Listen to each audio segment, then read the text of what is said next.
오늘이 4월의 첫 주일입니다. 여러분의 입에서 축복하신 대로 이루어질 줄 믿습니다. 여러분, 4월은요, 교회가 굉장히 바쁜 달입니다. 왜 그러냐면 부활절이 주로 이 4월 달에 있기 때문에 4월이 바쁩니다. 우리 이 부활절이라는 것은 우리 기독교에 있어서 아주 중요한 날이다. 그렇게 이야기할 수 있습니다. 예수님께서 이 땅에 오셔서 죽으셨지만 죽음의 권세를 이기시고 부활의 첫 열매가 되셨습니다. 그렇기 때문에 이제는 누구든지 그 예수를 믿으면 멸망하지 않고 예수님처럼 영원한 부활의 생명을 우리가 갖게 되었다는 것이죠. 그 첫 열매가 없어서 우리가 구원함이 없었지만 예수님께서 첫 열매가 되어주셨기 때문에 이제는 우리가 그 다음의 열매를 맺을 수 있게 된 것입니다. 그렇기 때문에 이 부활절은 너무나 우리에게 있어서 소중하고 중요한 날이다. 그렇게 이야기할 수 있습니다. 그래서 부활절 때가 되면 교회에서 여러 가지 사역들을 준비하고 진행을 합니다.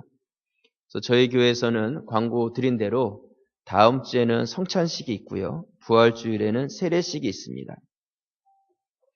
또 고난주간에는요. 특별 새벽기도회가 있습니다. 여러분들이 고난주간 한 주간 동안 새벽을 깨우는 그런 분들이 되시기를 바랍니다.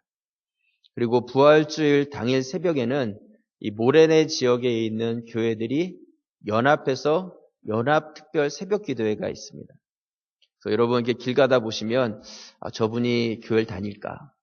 저분이 예수를 믿을까? 이런 분들 계시지 않습니까? 이 지역에 믿는 분들이 많이 계시는데 각자 본인 교회에서 예배를 드리지만 우리 부활절에는 이 지역의 모든 믿는 분들이 한 자리에 모여서 그 한 하나님께 부활의 영광을 올려드리는 날입니다. 이번에는 남가자 장로교회에서 특별 연합 새벽 예배가 있습니다.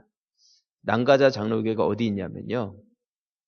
모래내 시장 옆에 보면 교회가 나란히 두 개가 있잖아요. 하나는 모래내 장로교회고 그 옆에 있는 교회가 남가자 장로교회입니다. 그래서 거기서 5시 30분에 예배가 있으니까요. 저희 교회도 참여를 해야 합니다. 그래서 저희 교회에서 예배를 연합으로 드릴 때는 많이 오시는데 다른 교회에서 하면 많이 안 가시거든요. 이번에 가자제일교회에서 많은 분들이 오셔서 더 은혜를 많이 받았다. 그런 소리가 날 수 있도록 여러분들이 많이 참여해 주시기를 부탁을 드립니다. 그리고 광고를 들으셔서 아시겠지만 부활의 기쁨을 우리만 이렇게 나누는 것이 아니라 이 지역에 어렵고 힘든 분들에게 저희 교회 사회부와 오병이어 팀에서 이 박스를 나누려고 합니다. 참 어렵고 힘든 분들이 많이 계세요. 그래서 하루하루 사는 것이 힘들고 또한 내가 이렇게 계속 살아가는 게 의미가 있을까 이런 생각을 가진 분들도 계십니다. 이 부활의 절기에 교회가 그런 분들을 돌아보고 그분들에게 작은 선물이지만 전해줌으로 인하여서 마음속에 내가 열심히 살아봐야 되겠다 이런 마음과 또한 그들 안에 나도 예수님에 대해서 부활에 대해서 알아봐야 되겠다 이런 마음이 전해지는 시간이 되었으면 좋겠습니다. 여러분 뭐든지 좋습니다. 캔도 괜찮고요. 캔이라고 하면 참치캔, 꽁치캔, 골뱅이도 괜찮습니다. 여러분들 어떤 것도 괜찮아요. 과일도 좋고요. 그러니까 과일이라는 건 과일 캔을 이야기하는 것입니다. 예, 그런 것들을 가지고 오셔도 되고요. 아니면 생필품, 양말이나 아니면 비누나 치약이나 쓰던 거 가져오시면 안 되고요. 다 새 걸 가져오세요. 다. 예. 그리고 내가 받아서 좋을 수 있는 거 그런 거 가져오시면 됩니다. 라면이나 뭐 사탕이나 이런 것도 다 괜찮습니다. 그래서 박스가 이렇게 여러 개 오픈이 돼 있을 거예요. 오시면 한 군데다 다 넣으셔도 되고 뭐 캔을 5개 가져왔으면 하나씩 이렇게 놓으셔도 됩니다. 작은 박스가 이렇게 준비되어 있을 텐데 한 박스가 차면 테이프로 붙여서 잘 보관해 놓다가 부활절 때 우리가 지역에 있는 분들에게 우리가 순모임 때 순모임을 그 나눔의 시간으로 가지려고 합니다.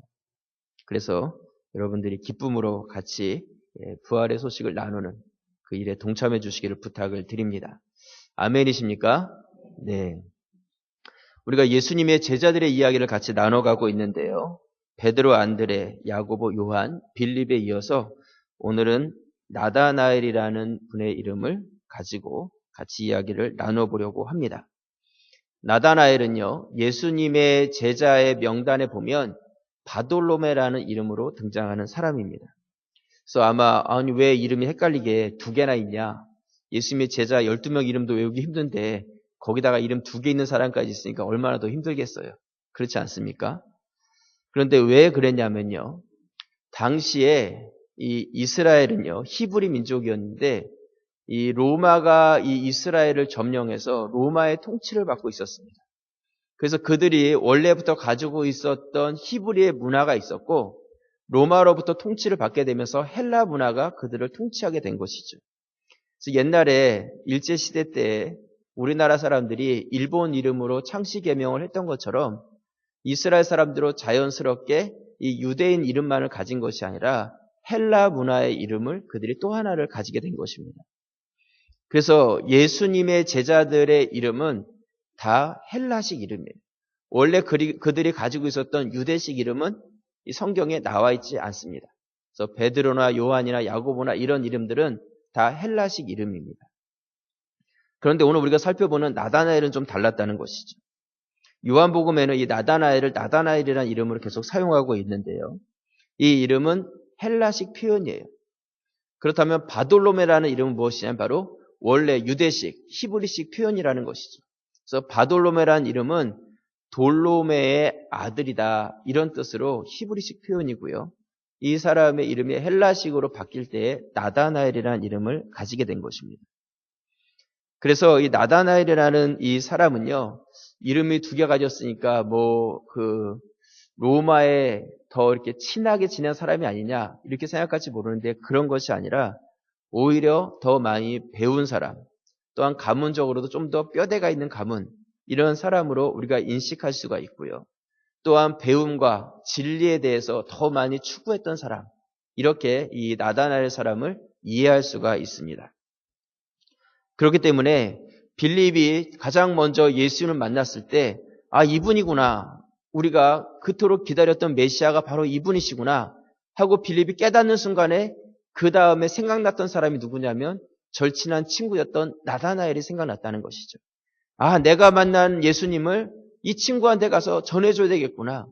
이 친구가 그렇게 말씀을 사모하고 또한 그렇게 기다렸던 그분을 내가 만났으니까 내가 가서 전해준다면 얼마나 기뻐하겠는가. 가서 와봐라. 그러면서 나다나엘에게 내가 만난 예수님을 증거했다는 것입니다. 오늘 요한복음 1장 45절 말씀에 보시면요.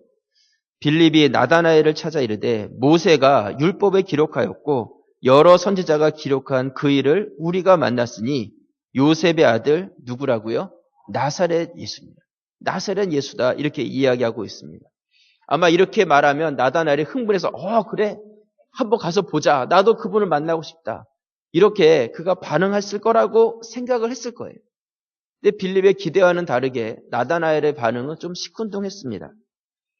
오늘 요한복음 1장 46절에 보시면 나다나엘이 이르되 나사렛에서 무슨 선한 것이 날 수 있느냐? 빌립 이르되 와서 보라 하니라. 나다나엘은요, 메시아라는 그 말에 대해서 기대감을 갖긴 했지만 나사렛에서 났다는 그 이야기를 들으면서 그 이야기를 받아들이지를 못했어요.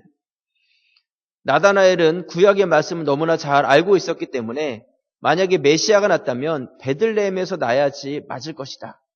또 그가 자라났다면 저 큰 성 예루살렘에서 자라야지 맞을 것이다. 그렇게 생각을 했을 거예요. 자기 생각에는 저 갈릴리 지방에 그것도 한쪽 편에 있는 작은 마을인 나사렛에서 메시아가 날 것이라고는 자기 생각에 절대로 생각하지 못했던 그러한 이야기였다는 것이죠. 당시에 이 예루살렘은 모든 것의 중심이었습니다. 그곳에 성전이 있었고 종교 지도자들, 정치 지도자들, 모든 사람들이 다 예루살렘에 있었어요.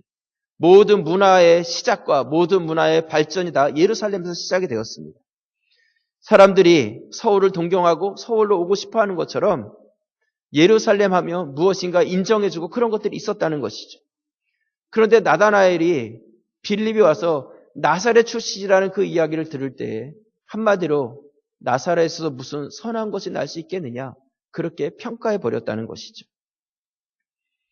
여러분, 이것을 우리는 편견이다 이렇게 이야기를 합니다. 편견. 나다나엘은 편견을 가지고 있었다는 것이죠. 그럼 편견이라는 것은요, 굉장히 무서운 것입니다. 왜냐하면 내가 가지고 있는 생각이나 아니면 내가 무엇인가 좀 잘하는 우월한 것이나 그런 것들에 붙잡혀서 정말 중요한 진리를 정확히 보지 못하게 하고 진리를 받아들이지 못하고 진리를 왜곡시키는 것이 바로 편견이라는 것이죠.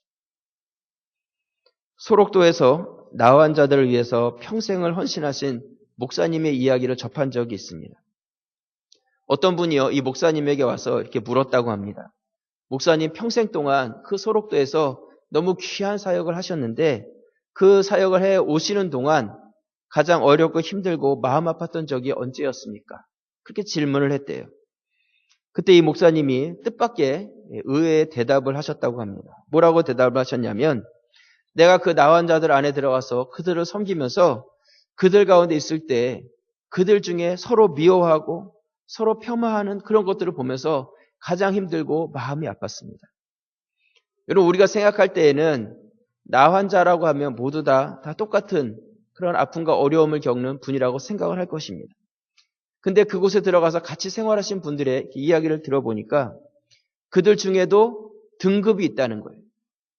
더 심하게 그 나병 가운데 있는 분들, 코가 이렇게 문드러져가지고 형체가 없어지고 손가락 마디마디가 다 잘라져가지고 손의 기능을 하지 못하고 누가 보기에도 그냥 좀 흉측한 그런 가까이 하기 힘든 그러한 몰골을 가진 그러한 심한 분이 있는가 하면 우리와 그렇게 많이 다르지 않게 좀 경미한 그런 나병을 걸린 그런 분도 계시다는 것이죠.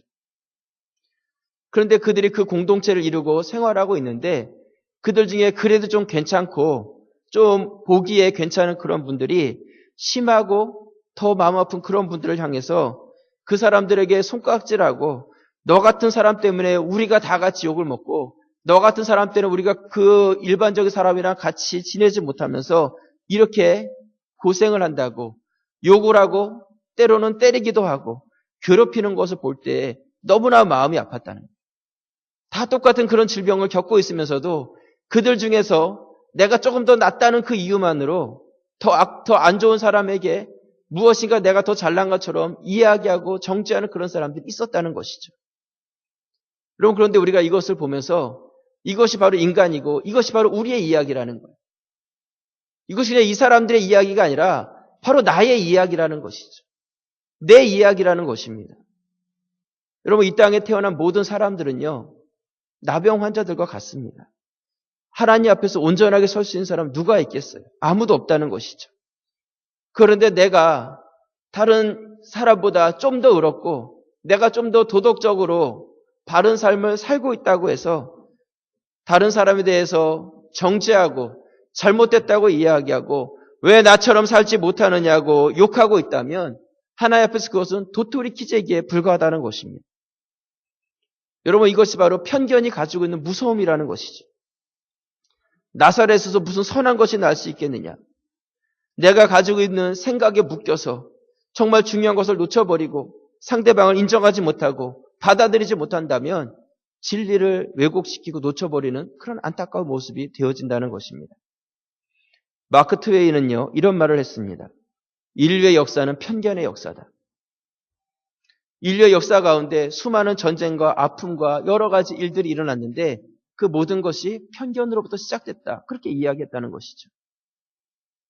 어떤 사람은 이런 말을 했습니다. 만약 인간이 편견의 문제를 해결할 수 있다면 지구상에 존재하는 모든 분쟁과 분열의 문제의 90% 이상 해결될 것이다. 여러분, 저는 이 말에 굉장히 동의합니다. 우리의 싸움을 보면요, 어떤 본질적인 것, 복음과 진리에 대한 것, 그런 거 가지고 싸우는 거 거의 없습니다. 그냥 내가 가지고 있는 생각, 내가 가지고 있는 경험, 내가 배웠던 것, 내가 가지고 있는 이상과 꿈, 내가 가지고 있는 편견들을 가지고 내 것이 옳다고 주장하면서 그것으로 싸우고 그것으로 상대방을 괴롭히고 때로는 죽이기까지 했다는 것이죠. 여러분, 우리가 광고를 하고 기도 부탁을 드렸듯이요, 우리 5월 달에 저희 교회에 중직자를 세우는 공동의회가 있습니다. 요람을 보니까 저희 교회 장로님을 마지막으로 세웠던 적이 2004년도에 10년 만에 새로운 장로님을 세우는 것입니다. 안수 집사님을 2007년도에 세웠어요. 7년 만에 안수 집사님을 세우는 것입니다. 권사님들도 마찬가지고요. 우리가 이 중직자를 세워가는 과정 가운데서 여러분들 안에 하나님께서 이루어가실 일들을 기대하시면서 기쁨과 축제의 시간이 되었으면 좋겠다. 그런 마음을 갖습니다. 여러분, 우리가 사람들을 세워갈 때 내 기준과 내 판단으로 우리가 이런 것들을 생각하고 또한 말하고 함부로 이야기하고 또한 내 생각을 주입하고 이런 일들이 일어날 수가 있어요. 여러분, 제가 미리 부탁을 드리는 것은요, 편견을 버리시길 바랍니다. 이 편견이라는 것 때문에 가자제일교회 공동체 안에 어떤 불편한 일들이 일어나지 않도록 여러분 스스로 입을 단속하고 또한 기도하면서 이 사명을 나에게 주신 사명이라고 생각하고 하나님의 사람을 세워가는 일이라고 생각하고 여러분들이 기쁨으로 동참해 주시기를 부탁을 드립니다. 아직 후보자가 한 명도 결정되지 않았어요. 그렇기 때문에 제가 말씀을 드릴 수 있는데요. 교회에서 심사숙고하고 기도하면서 후보자를 결정하게 된다면 여러분들이 어떤 편견적인 마음 이런 것들을 다 내려놓으시고 하나님께서 인정하신 분이라는 그런 마음을 갖고 여러분들이 긍정적으로 결정해 주시기를 부탁을 드립니다. 오늘 우리가요, 이 나다나엘의 이야기를 살펴보고 있는데요. 나다나엘의 모습 가운데 편견적인 모습이 있었지만 우리가 나다나엘을 그렇게 안 좋은 사람으로 평가할 수 없습니다. 사실은 나다나엘은 우리가 본받아야 될 만큼 아주 훌륭한 그러한 인물이에요. 나사렛에서 무슨 선한 것이 날 수 있느냐 그런 말을 했지만 그럼에도 불구하고 빌립이 와서 봐라 그렇게 이야기했을 때에 그는 주님을 만나기 위해서 주님 앞으로 나아갔다는 것이죠. 오늘 요한복음 1장 47절 말씀에 보시면요. 예수께서 나다나엘이 자기에게 오는 것을 보시고 그를 가리켜 이르시되 보라 이는 참으로 이스라엘 사람이라 그 속에 무엇이요? 간사한 것이 없도다. 그렇게 말씀하고 있습니다. 예수님께서는 나다나엘을 보자마자 어떤 대화도 하지 않으셨는데 칭찬의 말씀을 하고 계세요. 여러분, 이 칭찬은요, 성경에 나오는 많은 칭찬받은 사람들의 칭찬하고는 조금 구별된 다른 칭찬이에요. 왜냐하면 보통 칭찬이라고 하면 어떤 일을 명령받았을 때 그 명령받은 일을 성실하게 감당하면 잘하였도다 착하고 충성된 종아 하면서 칭찬해 주는 것이 일반적인 칭찬인데 나다나엘은 어떤 명령받은 것도 없었고 그냥 처음 예수님을 만났는데 만나자마자 예수님께서는 다짜고짜 먼저 하신 말씀이 그 사람에 대해서 칭찬의 말씀을 하셨다는 것이죠. 그렇기 때문에 이 칭찬은 어떤 칭찬이냐면 그가 어떤 일을 명령받아서 행한 것에 대한 칭찬이 아니라 그가 과거로부터 지금까지 살아왔던 그의 삶에 대한 그가 지금까지 살아왔던 주님을 만나기 전까지의 삶에 대한 인정이고 주님의 칭찬이었다는 것이죠. 정말 대단한 칭찬이지 않습니까? 성경에 이런 칭찬을 받은 사람을 찾아보기가 어려워요. 여러분, 우리가 열심히 살아가고 마지막에 주님 앞에 서는 이 생명이 다했을 때 누군가가 나의 장례식에서 나의 인생을 평가하면서 칭찬해 주는 것, 우리가 그런 칭찬 받는 것도 너무 좋겠죠. 하지만 죽은 다음에 칭찬이 아니라 나의 살아온 삶에 대해서 그것을 주님께서 인정해 주시고 칭찬해 주신다면 얼마나 좋고 얼마나 기쁘겠어요. 그렇지 않습니까? 예수님께서는요, 이 나다나엘을 향해서 이 사람이 참으로 이스라엘 사람이고 그 속에 간사한 것이 없는 사람이다. 그렇게 칭찬의 말씀을 해주셨습니다. 저는 오늘 이 나다나엘의 이 모습을 이렇게 같이 살펴보면서 나다나엘이 얼마나 진실된 사람이었는지, 그래서 그가 어떻게 이런 칭찬을 받을 수 있었는지, 그리고 내가 그런 칭찬을 어떻게 또한 받아갈 수 있는지 한번 그런 이야기를 같이 나눠가려고 합니다. 그래서 오늘 말씀의 제목을요, 진실한 사람 나다나엘 이렇게 정해보았습니다. 오늘 나다나엘이요, 간사하지 않고 진실할 수 있었던 것은요, 나다나엘은 말씀이 그의 귀에 들려지는 사람이었기 때문에 간사하지 않고 진실한 사람이 될 수 있었습니다. 오늘 요한복음 1장 47절 말씀 다시 보시면요, 예수께서 나다나엘이 자기에게 오는 것을 보시고 그를 가리켜 이르시되 보라, 이는 참으로 이스라엘 사람이라 그 속에 간사한 것이 없도다. 48절 같이 한번 읽겠습니다. 나다나엘이 이르되 어떻게 나를 아시나이까? 예수께서 대답하여 이르시되 빌립이 너를 부르기 전에 내가 무화과 나무 아래에 있을 때에 보았노라. 예수님께서요, 나다나엘을 참으로 이스라엘 사람이다 이렇게 이야기하고 계세요. 옛날 개역 한글 성경에 보면 참 이스라엘 사람이다 그렇게 말씀하고 계십니다. 여러분, 이스라엘에 많은 사람이 있었어요. 그렇다면 그 중에 나다나엘은 진짜 이스라엘 사람이고 다른 사람들은 다 가짜 이스라엘 사람입니까? 어떻습니까? 요즘 하도 가짜가 많아서 참기름에도 진짜 참기름 뭐 이렇게 붙인다고 하지 않습니까? 여러분은 어떠십니까? 나는 진짜 그리스도인이 맞나요? 어떠세요? 나는 진짜 그리스도인이십니까? 한번 옆에 분 한번 보세요. 그분은 진짜 그리스도인이 맞습니까? 네? 편견을 버리시길 바랍니다. 여러분, 이스라엘이라는 그 나라 자체는요, 하나님께서 구별하신 나라예요. 구별하신 나라. 하나님께서 구별하신 백성이라는 것이죠.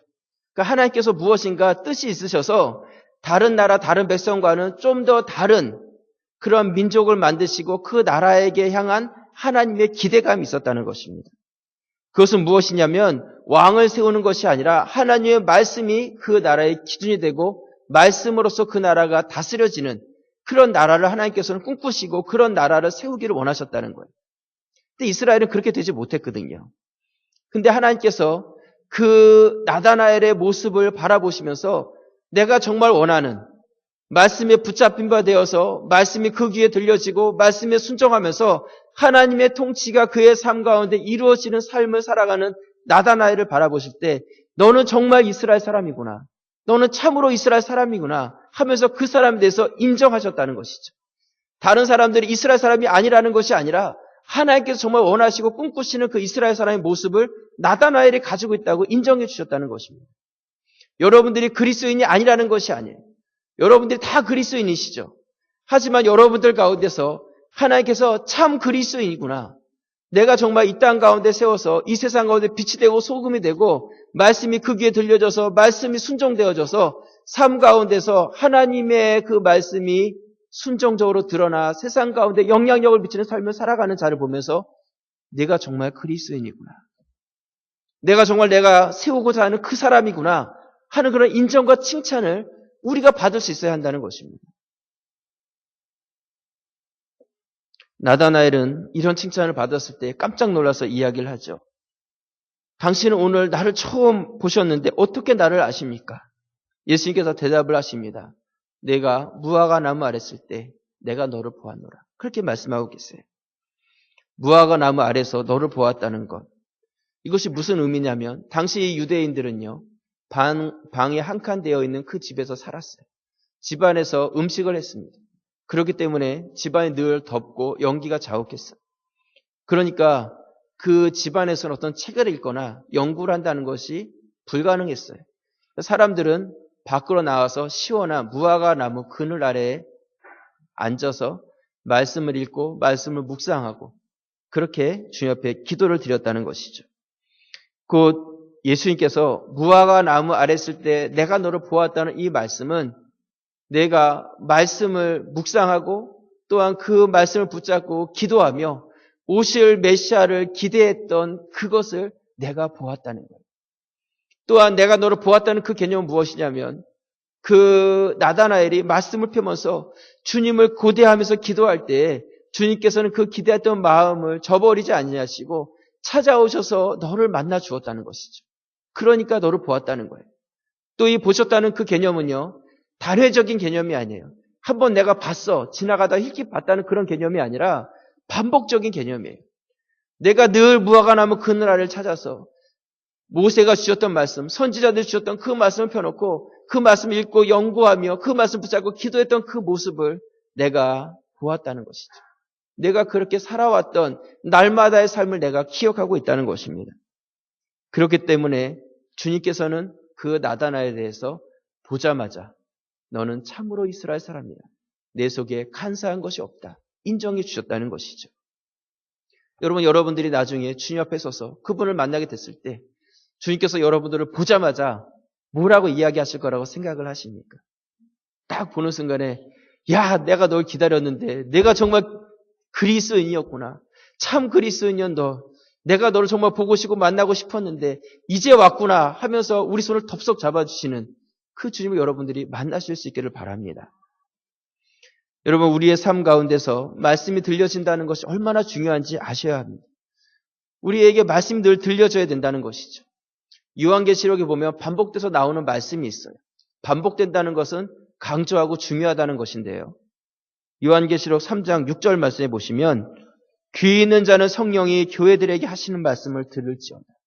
이 말씀이 요한계시록에 너무나 많이 나와 있습니다. 동일한 구절인데요. 이 말씀에서 우리가 알 수 있는 것은 무엇이냐면 우리에게 여러 가지 소리들, 여러 가지 말씀들이 들려지는데 그 여러 가지 말씀들 중에서 성령께서 나에게 주시는 말씀, 다른 사람이 아니라 나에게 주시는 그 말씀이 우리 귀에 들려져야 된다는 것이죠. 오늘 2014년 4월 6일 가자제일교회에서 하나님의 말씀이 여러분 귀에 들려지고 있는데 많은 말씀들 중에서 성령께서 내 안에 나의 마음을 때리는 나의 음성이 우리 귀에 들려져야 된다는 것입니다. 말씀은 다 들었는데 내 안에 남는 말씀이 없고 들려진 말씀이 아무것도 없다면 이 말씀이 나에게 어떤 의미가 있겠어요? 나다나엘은 말씀의 자리를 찾고 그곳에 가서 열린 귀를 가지고 주님의 음성을 들었다는 것이죠. 그렇기 때문에 그 말씀이 삶 가운데서 나타나지는 삶을 살 수 있었다는 것입니다. 여러분, 저는 담임 목사로서요, 저희 교회 성도들이 영적으로 건강한 성도가 되길 원해요. 영적으로 건강한 성도가 될 수 있는 방법은 무엇이냐면 여러분들이 말씀을 묵상하셔야 돼요. 아침에 눈을 뜨고 말씀을 묵상하고 그 말씀을 붙잡고 하루를 살아가고 그 말씀을 가지고 거울 삼아서 하루를 정리할 때 여러분 삶 가운데 일어날 수 있는 크고 작은 영적인 문제들은 다 해결될 수 있는 거예요. 왜냐하면 주님께서 나에게 원하시는 뜻이 무엇이고 당장 내가 어떻게 살아가야 될 그 방법들을 말씀을 통해서 알려주시고 들려주시는데 그 말씀을 듣지 않게 되면 내 생각, 내 경험, 내가 가지고 있는 본능, 그것을 우리가 판단하고 말하고 행동하기 때문에 자연스럽게 편견된 삶을 살아갈 수밖에 없다는 것이죠. 하지만 말씀이 나의 삶 가운데서 기준이 되기 시작하면 우리는 그 모든 것들을 다 초월하고 극복해 갈 수가 있는 것입니다. 저희 교회는 생명의 삶이라는 책을 가지고 매일매일 말씀을 묵상하고 있습니다. 여러분, 주무시기 전에 책을, 성경을 머리맡에 두세요. 아침에 막 일어나야 되는데 잠이 잘 안 깨지지 않습니까? 일어나야 되는데 정신은 깼는데 몸이 잘 일어나지 않을 때 그냥 이렇게 일어나셔서 말씀을 피세요. 그리고 그 말씀을 그냥 읽어보세요. 그러면 잠도 깨지고 하나님께서 하루의 첫 시간에 가장 처음 그 시간을 나에게 들려주시는 그 음성을 들으실 수 있을 것입니다. 여러분, 나다나엘이 진실한 사람으로 인정받을 수 있었던 것은 그의 삶 가운데 말씀이 늘 들려지는 삶을 살았기 때문에 그런 칭찬을 받을 수 있었습니다. 내 안에 열린 귀를 주옵소서. 말씀이 내 안에 들려지게 주옵소서. 여러분들의 마음을 열고 귀를 열고 성령의 그 말씀을 들으실 수 있기를 주님의 이름으로 축원합니다. 오늘 말씀해 보시면요, 나다나엘은 예수를 만나자 놀라운 고백을 하고 있습니다. 오늘 요한복음 1장 49절 말씀해 보시면요, 나다나엘이 대답하되 랍비여 당신은 하나님의 아들이시요 당신은 이스라엘의 임금이로소이다. 말씀을 잘 알고 있었던 나다나엘은 예수를 만나고 대화를 시작하자마자 이분이 정말 빌립이 말했던 그대로 메시아가 맞구나. 이분이 바로 하나님의 아들이시구나. 그것을 그가 깨달으면서 그의 신앙의 고백을 드렸어요. 당신이 바로 하나님의 아들이십니다. 이스라엘의 왕이십니다. 그렇게 고백하고 있는 것이죠. 여러분, 우리는 베드로의 신앙 고백을 너무나 잘 알고 있어요. 너희는 나를 누구라 하느냐? 주는 그리스도시요 살아계신 하나님의 아들이십니다. 베드로는 그렇게 주님 앞에 신앙 고백을 드렸어요. 근데 그 고백은 주님을 열심히 따라다니면서 말씀을 듣고 능력 행하는 것을 보고 그러면서 그 신앙 고백을 했던 것이죠. 하지만 나다나엘은 그 베드로의 신앙 고백보다도 훨씬 더 이전에 주님 앞에서 자신의 신앙을 고백했다는 것입니다. 정말 놀라운 고백이지 않습니까? 예수님께서는요, 베드로가 그렇게 신앙 고백을 했을 때에 내가 이제는 나의 십자가 사역과 나의 죽음에 대해서 내가 이 땅의 목적에 대해서 이 베드로에게 이야기해도 되겠구나. 예수님께서는 그렇게 안심이 되셨어요. 그래서 마태복음 16장 21절 말씀에 보시면요. 이때로부터 예수 그리스도께서 자기가 예루살렘에 올라가 장로들과 대제사장들과 서기관들에게 많은 고난을 받고 죽임을 당하고 제3일에 살아나야 할 것을 제자들에게 어떻게 해요? 비로소 가르쳤다. 비로소 나타냈다. 이렇게 말씀하고 있어요. 비로소라는 것은요.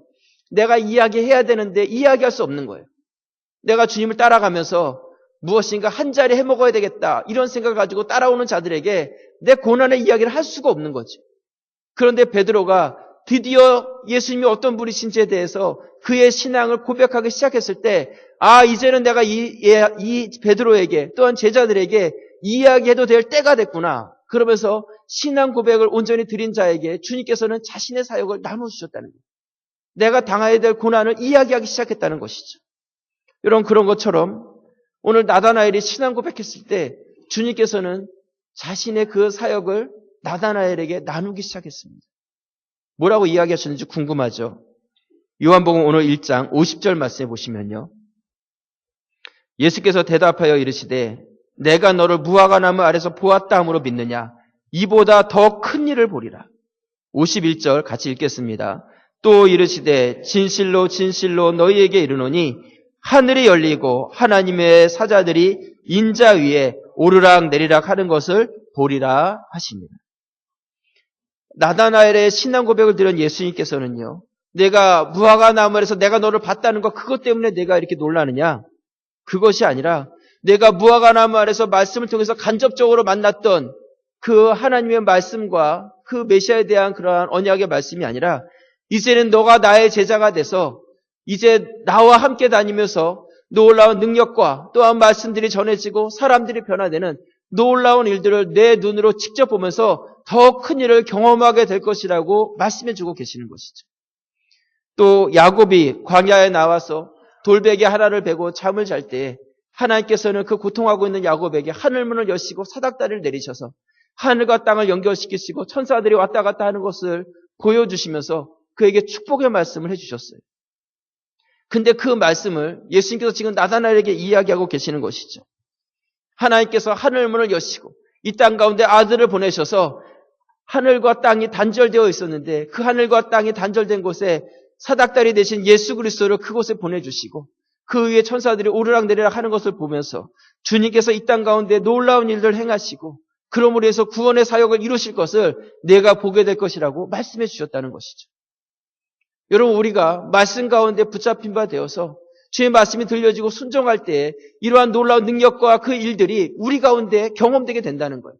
더 큰 일들, 말씀 가운데서 보았던 그 일들 뿐만이 아니라 우리의 현실의 삶 가운데서 지금도 살아 역사하신 하나님의 일들이 우리의 육신과 우리의 가정과 우리의 모든 삶의 영역들 안에서 일어나게 될 것이라고 약속해 주고 계신다는 것이죠.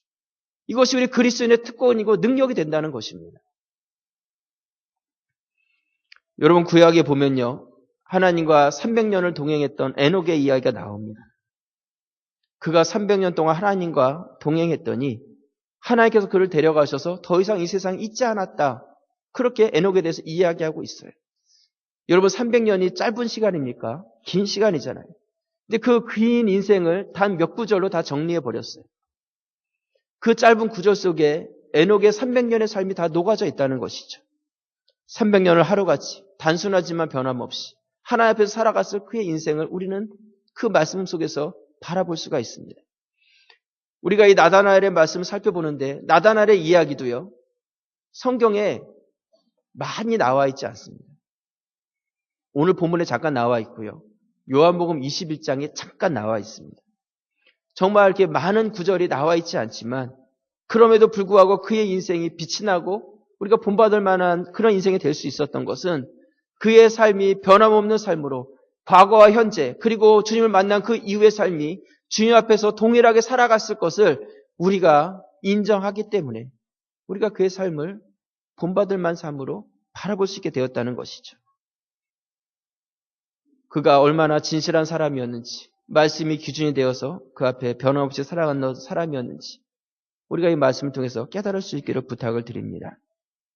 오늘 이 말씀을 바라보시면서 어쩌면 나다나엘은 정말 대단한 사람이었구나. 나랑 전혀 다른 딴 나라 사람이구나. 절대로 본받을 수 없는 사람이구나. 생각할지 모르지만 그렇지 않습니다. 제가 여러분들에게 오늘 딱 한 말씀 드렸어요. 뭐냐면 말씀이 들려져야 된다는 거예요. 나다나엘은 그 삶이었다는 것이죠. 여러분들이 말씀을 묵상하고 말씀이 삶 가운데 기준이 되고 순종이 되어지고 그 말씀을 통해서 하루를 정리하는 그 삶이 되면 나다나엘의 삶이 우리에게도 동일하게 일어나게 되고 그것이 우리를 진실한 사로 하나님 앞에서 인정받게 된다는 것입니다. 여러분 안에 이러한 결단과 또한 내 안에 다짐이 있기를 부탁을 드리고요. 그러므로 인해서 여러분들이 바로 하나님께서 보시기에 내가 참 그리스도인이구나. 내가 참 그리스도인이구나. 내가 진짜 그리스도인이구나. 그런 인정함을 받는 우리 성도들이 되시기를 주님의 이름으로 축원합니다. 기도드리겠습니다. 아버지